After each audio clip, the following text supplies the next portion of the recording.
Hello, everyone. Welcome to another episode of Redefining Executive Career.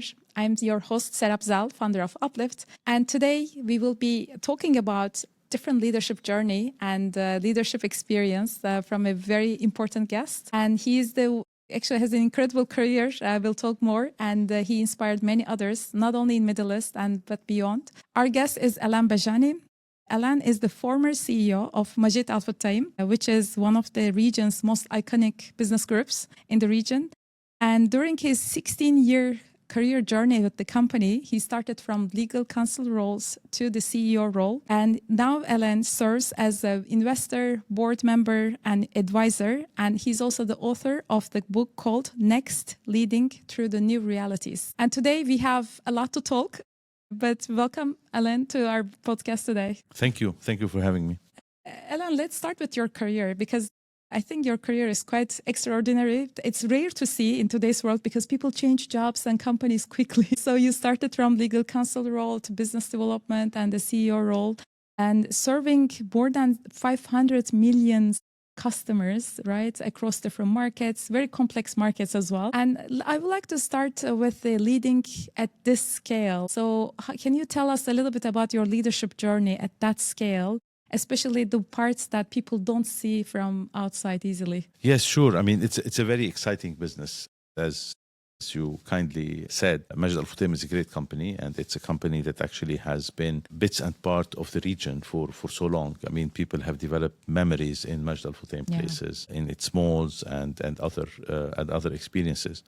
And of course, it's been a great honor to be in the company and then to serve as a CEO for 8 years of the group. And at that level of complexity, in a way, if I can say, because of the scale of the business, the number of markets, the number of people, the number of nationalities that are there, about 110 nationalities that work for Majid Al Futtaim that are MAFers. When you're a group CEO at that scale, you don't really run the business day to day of the business. Like I would say, people expect a CEO to run a business. You run the system that runs the business, because in order to succeed at scale, you need to make sure that you have a platform that can scale with the business.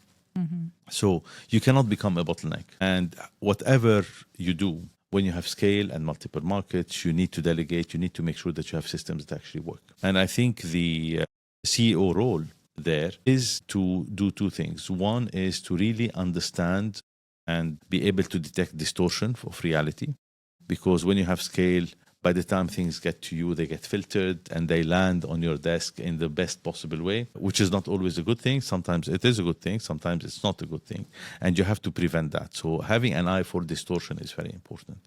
To be able to really see through what's coming to you, and also you having the ability to do reality checks in the business, being able to have what we call the helicopter view. Mm-hmm. So to be able to be at 15,000 feet, at 30,000 feet, but also to go down to 50 feet and to really understand what's happening on the ground. Otherwise, it's very easy to get disconnected with the reality of the business. I think you had that natural power that you are coming from the ground as well. Yes. You work in different roles. And then so of course, it helps a lot to grow from within the business. Exactly. I think most successful companies grow their leadership from within, because for a number of things. One, you understand the business. Two, you get, you're part of the culture, which I think is also very important. And three, it has a big impact on others, because people see that actually there is no glass ceiling. People can really move and they can really reach the highest roles in a company, which is very important for people, aspirations and motivation and so on. You become a role model for others and inspiring story. In a way, people get inspired when they see one of their own basically reaching these positions. And during my time, I also wanted to make sure, and we delivered on that most of the senior roles, if not all of the senior roles, were coming from within. So part of that is also your ability to actually not only promote people, but have enough people in the pipeline to be able to access to those roles in a successful way. Exactly. And many people actually think that when you go to the top levels, you have more authority, so it's easier to manage. But it's not like that, based on what I hear from the CEOs, right? Look, nothing is easy. It's never easier to manage. I think it's different.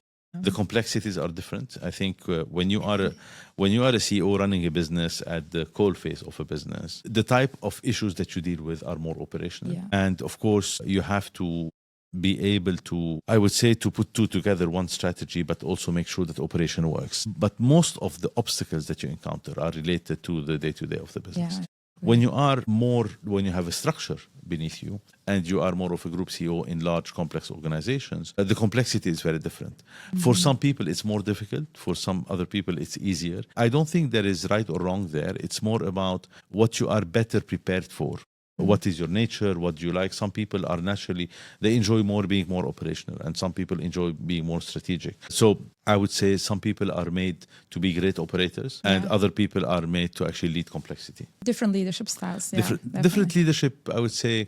It requires, you're right, it requires different leadership styles, but I think it's really about different type of complexities that you have to deal with. It's a different type of leadership that you need.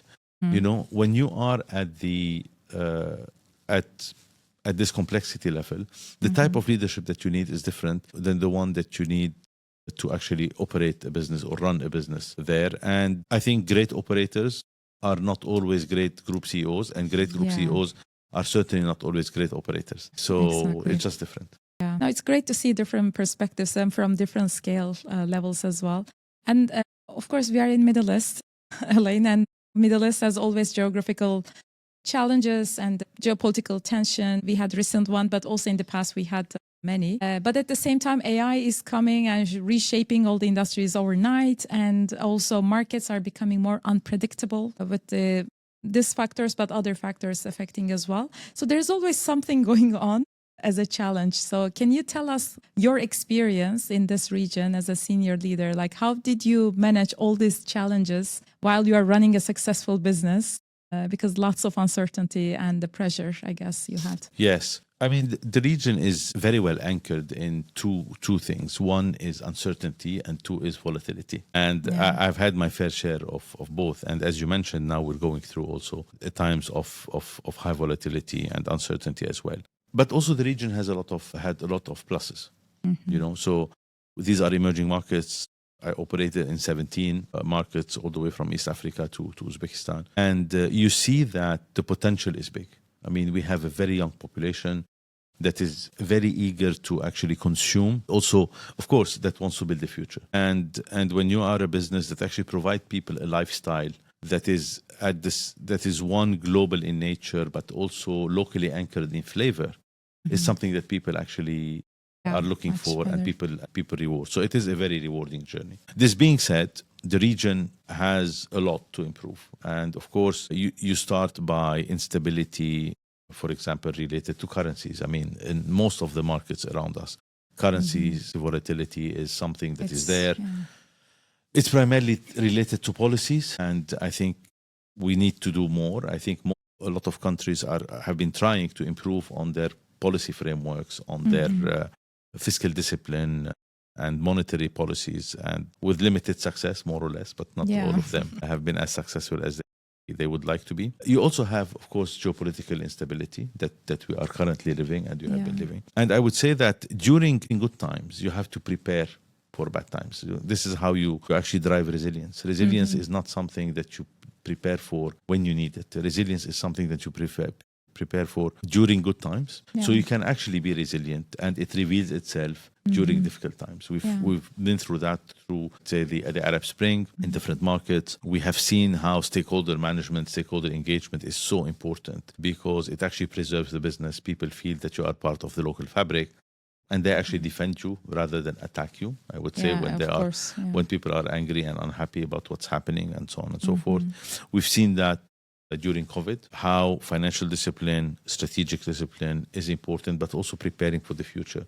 You remember during COVID, I think one of the big issues was the ability to pivot to digital within a few weeks, which was something that if you were not prepared for, it was simply impossible, and it would a very bad reality and experience. Luckily, we did well on that. We've seen that as a result of the Russia-Ukraine war, where we had huge supply chain disruption across the world, huge commodity-related issues, especially related to food safety and food security. And now we're seeing that again with the Iran situation, where you got commodities, again, supply chain disruption, and so on and so forth, that actually have global reverberations.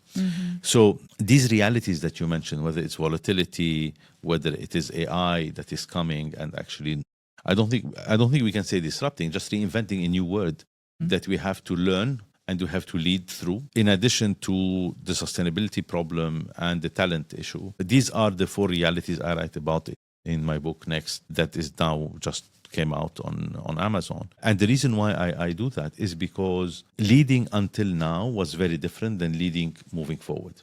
These new realities are here to stay. The world is not going to become less volatile or more stable. Yeah, exactly. I think stability is an era that has passed for now, because the world is kind of searching for a new world order, and this world order is not there.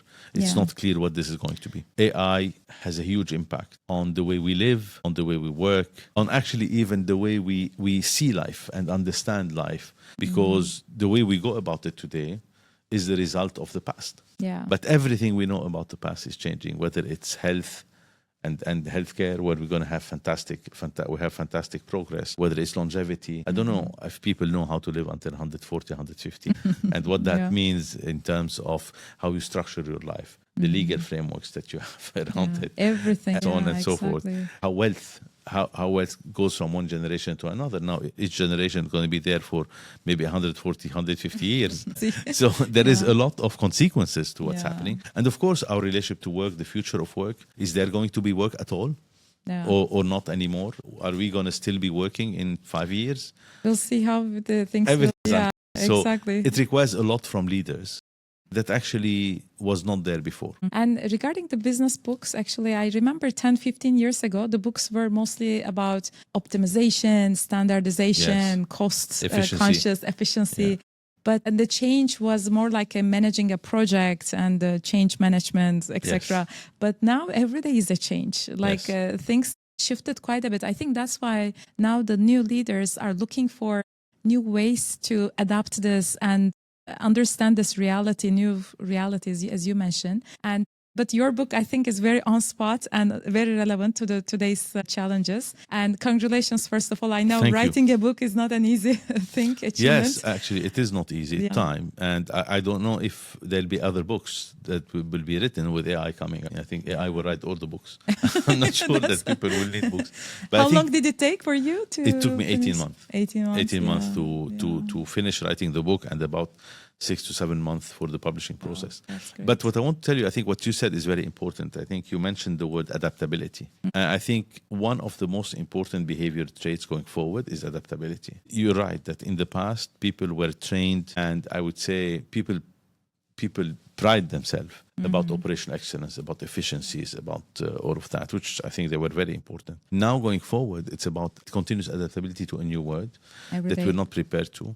I think also about resilience, because efficiency and resilience, they don't work always well hand in hand. When you have very efficient processes, when you have very efficient supply chain, you actually tend to have very low redundancies and very low resilience in times of disruption. Right. And I think the Western world in general developed leadership around those principles, and that had a ripple effect around the globe. I think they were right at that point in time, but that assumed a reality that is no longer there, which is the world will be stable going forward. Between 1945 and about 2020, the world was a stable place. Exactly. I think it was the time where we had the least number of wars. Trade was becoming even more seamless. Tariffs were actually dealt with, and they were. We got to a point where trade was really seamless. I mean, frictionless even. Business was conceived in a world where everyone thought, okay, stability will be there. So we don't question stability. Yeah. We try to improve on what we can. Now we're entering in a world where stability is not there anymore. So the very concept, the approach to business is changing. And I think the Middle East has a lot to say about that, because in our part of the world, there was no stability as much. So Middle Eastern leaders actually are even more relevant today. I think Western leaders will take, I think they will actually read in the book of Middle Eastern leaders about redundancies, about resilience, about how do you actually run businesses successfully during volatility, which is something that Western world did not know for so long. Exactly, because we had more opportunities to practice those muscles, I think, as leaders. Absolutely. So For the ones who have not read your book yet, can you tell us a little bit about the main idea, the central idea that you have put in this book? So, of course, without mentioning too many details so others can read, actually, the book is also available on Amazon. Well, the book is really about leadership going forward and the word the way I see it. The reason I wrote the book is because I genuinely think that CEOs should write books. I think in the Middle East, CEOs don't write enough. And I want to encourage other CEOs to write. We see that a lot in the US. Most CEOs, a lot of CEOs, either when they are working as CEOs or after that, they write books. And I think it's a great way of learning for people. And also it's a great way for people to get inspired, because people like to get inspired. People like to look up to people that actually have practiced what they're talking about. Because you can talk theory. Okay, it doesn't always land in the same way. It doesn't resonate to people, exactly. right? So I think people who are dealing with the reality, who are in the arena, are, in my opinion, people that should write even more than they do in our part of the world. Two, I think leadership going forward is much more difficult compared to what it used to be. And I don't think we have enough leaders that are ready for the phase to come, because the coming phase and the phase that you are actually in now is, as I said, plenty of volatility. AI is not disruption. AI is simply a new word. I mean, we have a word that's being almost written off and the new word that's being invented with a technology that most people don't really understand. We don't really understand to what extent AI is going to change the world. I think we think we do. We have different people that have different views, but we don't really know for a fact. And I think the majority of people on planet Earth do not understand the extent at which AI is going to change the way they live their day-to-day life. And the approach to AI is still incremental, which in my opinion is not adapted to the reality. The third thing is about sustainability. Why sustainability? Because sustainability, the planet's problem, the environmental issues are still there. After COVID, they took kind of a backseat, but they are still there. The planet still needs to be saved in a way. But also sustainability has another side, which is the side of the sustainability of what we are doing. If you're a CEO today running a business with a valuation of X, and you want to basically, success for you is increase your valuation, is making sure that you have the right returns to your shareholders and to your stakeholders. But in reality, with the disruption that's happening, with volatility, with AI, technology, and so on, the sustainability of your business model is at stake. So you're most likely going to have a business model that may not exist in 3, 4 years or 5 years. So what's the sustainability of what you're building today? What is it worth? For others. So we need that short-term focus, like managing the day-to-day, adapting, etc., but also long-term from the sustainability perspective to make sure that our business is still successful in 10, 15, 20 years later. Absolutely. If you can forecast for as long. Yes. And I think the fourth point, which is very important, is talent. I've been a big proponent of talentism, which is talent as opposed to capital. I think we lived in a world where capital was the most important, I would say, endowment for success. Going forward is more about talent, but talent is also now being deeply shaken by AI, outcrowding people. Yeah. We know that growth and headcount do not move hand in hand anymore. No. In reality, more growth requires less headcount. So jobs are at stake. So talent is actually in a very, very difficult situation. But talent will continue to be a very important role of future success, because we need to abandon the jobs and move to the roles that we play and become more judgment ready than task oriented. And to do that, again, we need to develop people in different ways, not in the way we used to develop people to be able to do the tasks they had to do in the most effective way, because no one can beat machines. I think also we will see very soon what I called what is called humanoid robotics, which is AI and robotics together. This is going to be the end of how people go about tasks on a daily basis, whether it's at work, whether it's at home, whether it's anywhere else. So there is so much demand on leadership going forward. And this is something that there is very little preparation for that. This is why I wrote the book. Very little. And I think also the leaders will be learning along the way, with experience. This is why adaptability is so important. Exactly. It's our ability to adapt to the new future, to absorb it, to accept it, and say, okay, how do we deal with that? Because the biggest issue with adaptability is acceptance. In most cases, what people do typically is they reject change. And by rejecting change, they cannot adapt because they feel that change it's fearful for them because they feel it's going to replace them. They feel it's actually changing the way they go about things, their habits, what they know they are good at. But in reality, this is not anymore an option. It's not anymore an option. The reshaping. It's The reshaping agents as roles. well. I think it's canceling roles. It's canceling It's and canceling creating new roles. roles as well, right? So because Yes, with, of course. with the new definition.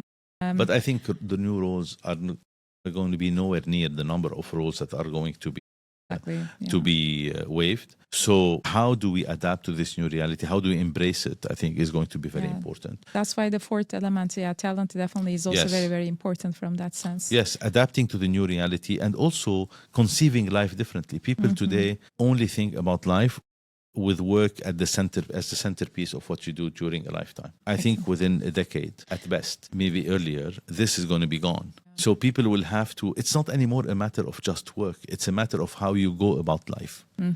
How you create the impact and the value also, meaning. So the need that, exactly. It's about purpose, is about fulfillment, is about self-actualization. So we need to make sure that we are stepping into a world where we don't have major social issues, because people will feel they're out of work. What do? They need income, but also they need also meaningful lives. And they have learned from the day they were born, they've learned that actually a meaningful life is primarily anchored about work. So this is something that I think is going to be very disruptive. This is definitely very, very valid points. Actually, it's very relevant to our podcast as well, because in this podcast series, we are talking about redefining our careers with these new realities. And I think you have also a really good example from your career as well, that you started in the corporate job, then you moved to now advisor, investor, and those type of roles. So, and I think in many cases that I have seen so far in executive search as well, the people always looking for different options outside of their corporate careers. Like sometimes they have like adjunct professor type of roles. They are teaching in the universities while they are doing their corporate job, or they leave the corporate job and like you become an investor, advisor, and board member as well. So instead of, I think these careers don't have any much like ladder concept anymore, more like a portfolio of careers, like you build those portfolio careers in different senses. So I want to hear your perspective on this. Like, I think, of course, maybe this is not good for everyone. Everyone has different personality, as we said, or has different mindsets that some people need to work on corporate maybe positions, but some should be entrepreneurs or investors, etc. So how do you see this leadership changes from maybe a startup CEO to corporate leaders? Are there different skill sets or competencies needed for each leadership positions? Absolutely. I think they are very, very different. As I said before, I think that great founders may not necessarily be great corporate CEOs, and great corporate CEOs may not necessarily be great entrepreneurs. There are very different muscles that you have to have and to be able to work with. But what I won't tell you is the concept of career ladder, in my opinion. There is no more ladder because there's no more career. The career is now different. And I think you said it in a way. It's about having different things in life. The reality, in my opinion, where we're going is a place where corporate roles are going to be much less than before and much more senior than before. Most of the work, if not all, is going to be done by agents or by humanoid robots. So, of course, most people still want to believe that this is not going to be the case in the near future. I personally think they're wrong, but we will see. The future will tell if they are wrong or not. Is it going to be something that's going to happen incrementally, or is it going to be something that's going to happen very fast? I mean, we're starting to see announcement of companies, without naming them, that are starting to say, we're going to slash 50% of the workforce in 3 months. Whether it's here or whether it's in the US or whether it's in Europe, some people are talking about it more than others. But it's happening across the board. So that's one. Okay, what are these other 50% that are going to be leaving? What are they going to do?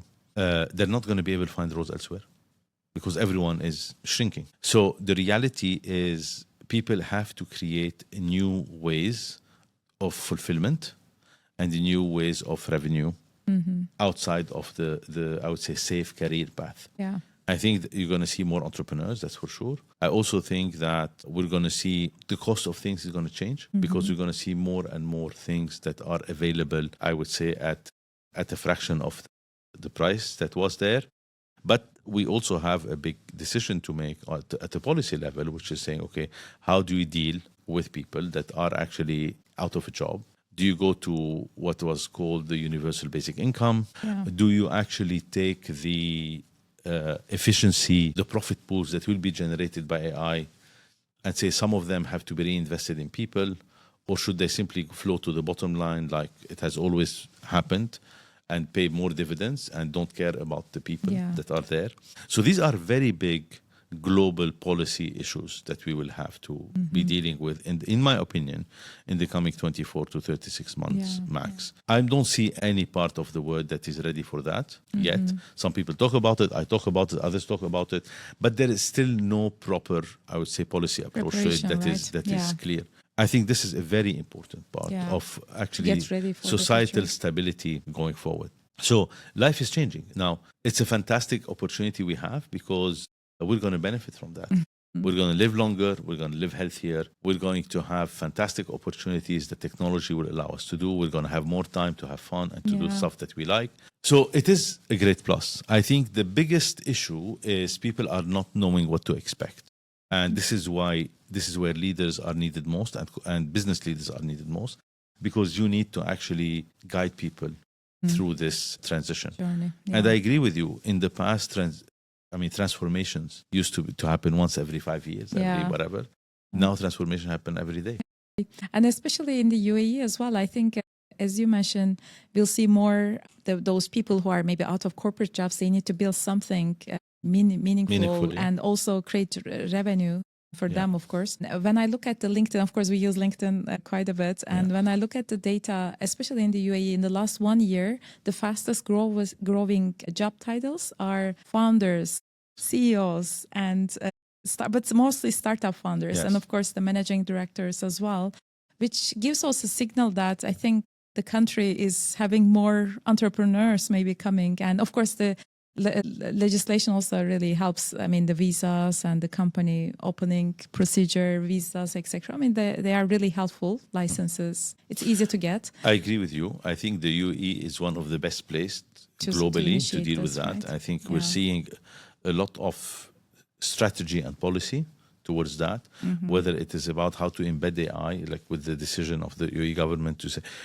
to go 50% agentic on government services within 24 months, but also at the same time, in about 80,000 people about it. So it's not doing, we're going to take efficiency and forget about people. It's actually dealing with both. So the talentism story and the technology story, in order to not to create the disruption that people fear. At the same time, modernizing the legislation and the legal framework in order to be able to cater for the new needs. And of course, the infrastructure that you have in the UAE that actually is unparalleled.